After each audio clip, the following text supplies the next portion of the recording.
to our Peace Day Resistance. I just found out something very exciting about her upcoming dance. This is, like I said, it's the Peace Day Resistance. It's the most complex item that she will be doing tonight. It's called the Varnam. She's doing a Varnam in the Kannada language called Bhuvana Sundarana. And I just discovered that the writer of this Varnam has a great nephew amongst us, Kartaji, our flute player. His great aunt composed this Varnam. Her name is Kalashi Lord Krishna Swami, and she's 90 years old. She lives in Bangalore, and she also plays flute, just like her great nephew. And she's teaching flute still as well. So yeah, we made this discovery by Krishna's mercy. We were singing Bhuvana Sundarana when we were testing the sound system. So Partha's mother, who is here, she says, my aunt wrote this. This Varnam is very dear to me because it's on Krishna. But also, actually, just before my Arangetram, I was visiting my dance guru in Detroit, Michigan. And one of her students, Tara, performed this at her Arangetram, and I completely fell in love. And actually, at that time, I said to Auntie, I said, can I switch my Varnam? I said, I want to do this one. She said, sure. But the reality was, time was limited.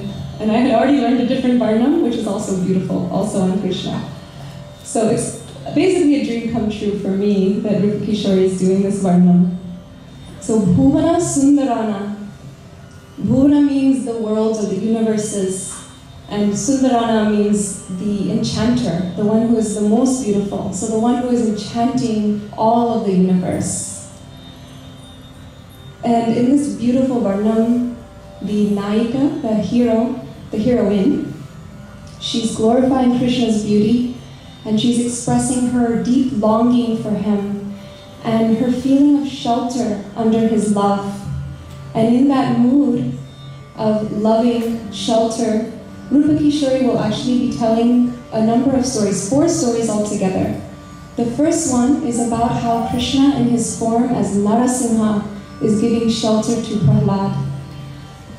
Then she talks about his Maya, how he's just so enchanting that she feels that Cupid's arrows are piercing her heart and she can't handle it. And as part of that, she will tell 2 stories. She will tell the story of lifting Govardhan Hill and also the rasa lila.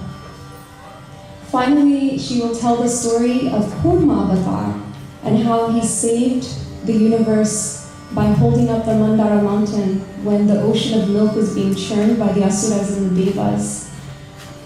The Varnam is divided into 2 sections. The first one has the pallavis, anupallavis. They're basically the story parts intermingled with jathis, which are the dance sequences.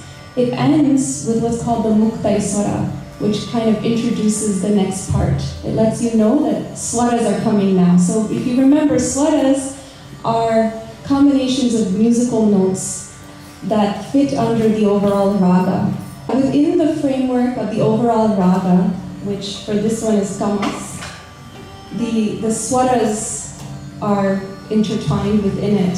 So the second half has what's called charanams, which are also lines of song with descriptions of Krishna, but they are intermingled with swaras, along which we do jathis with them as well.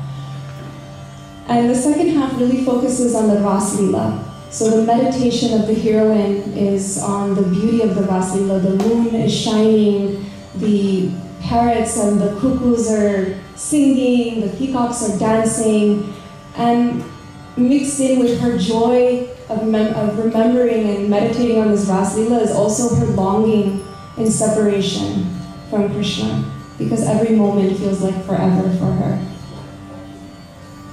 And so Rupa Kishori will present her item of the night, although believe me, she has some pretty amazing one coming later as well.